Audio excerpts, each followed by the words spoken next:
Good morning sir. Good morning, good morning. তা সবার খবর কি রে? সবার খবরই ভালো স্যার। তুই দেখছি একেবারে নতুন জামা কাপড় পরে এসেছিস, ব্যাপারটা কি রে? না স্যার, আগের শার্টটা পুরানো হয়ে গিয়েছিল স্যার, তাই আব্বুকে বলেই শার্টটা বানালাম স্যার। ও, বুঝলাম বুঝলাম। তা এবার লেখাপড়ায় আসা যাক, কি বলিস?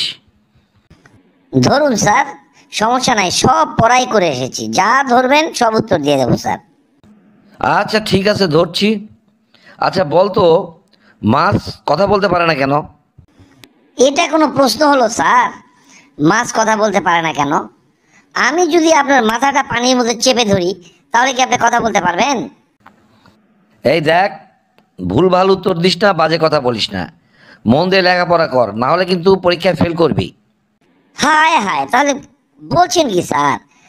তাহলে যা সর্বনাশ হওয়ার তো আমার হয়ে গিয়েছে, এখন আমার কি হবে স্যার? এটা আবার কেমন কথা বললি রে? সর্বনাশ যা হওয়ার হয়ে গিয়েছে, কেন, কি কি হয়েছে? না স্যার, মনটা তো অনেক আগেই একজনকে দিয়ে ফেলেছি স্যার। এসব কি বলছিস তুই এই বয়সে? তোর কি মাথা টাথা নষ্ট হয়ে গিয়েছে নাকি? তা কাকে মনটা দিলি? কেন স্যার, আপনার মেয়েকে স্যার। দেখ, বাজে কথা একেবারেই বলবি না। এখন আর একটা প্রশ্ন ধরছি, উত্তর দে। বল তো, কাল কত প্রকার ও কি কি? কাল 4 প্রকার স্যার। কাল 4 প্রকার না? দেখি তুই 4 প্রকারের নামই বল, তারপরে দেখছি। কাল 4 প্রকার: 1 নম্বর গতকাল, 2 নম্বর সকাল, 3 নম্বর বিকাল, 4 নম্বর আগামীকাল স্যার। এছাড়াও এর বাইরেও কিছু কাল আছে, যেমন সমকাল ও মহাকাল।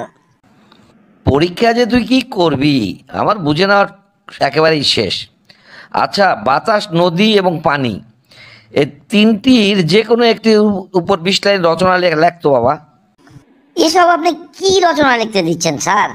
আমি তো কিছুই বুঝতে পারছি না। বুঝতে পারছি না মানে? একেবারে থাপড়ে গাল লাল করে দেব। লিখতে বলেছি, এই 4টা বিষয়ের যে কোনো একটা বিষয়ের উপর রচনা লেখ। হায় হায়, কিভাবে আমি বুঝাই যে আমি কাগজের উপর ছাড়া কোনো রচনাই লিখতে পারি না? ও, বুঝতে পেরেছি, তুই কাগজের উপর ছাড়া কোনো রচনাই লিখতে পারিস না, না? আচ্ছা ঠিক আছে, তাহলে তুই সর্বনাম পদের দুটো উদাহরণ দে দেখি। কাকে বলছেন স্যার? কাকে বলছি মানে? তুই এখনো বুঝতে পারিসনি আমি কাকে বলছি? আমি তোকেই বলছি। কাকে বলছেন মানে কে? আমি স্যার? গুড, যাক, শেষ অবধি তাহলে একটা প্রশ্নের ঠিক উত্তর দিতে পেরেছিস। পারবো না মানে? সারাদিন আমি পড়তেই থাকি, দিন রাত পড়তেই থাকি, আমার হাত পায়ের অবস্থা দেখেছেন স্যার, একেবারে সব থিতা থিতা হয়ে গিয়েছে, আর আমি উত্তর দিতে পারবো না? বন্ধুরা দেখুন আমার ছাত্রের অবস্থা, ওর বলে পড়তে পড়তে হাত পা থিতা হয়ে গিয়েছে। এইরকম ছাত্র যদি স্কুলে থাকে তাহলে স্কুল চলবে কি না আপনারা একটু কমেন্ট বক্সে জানান তো।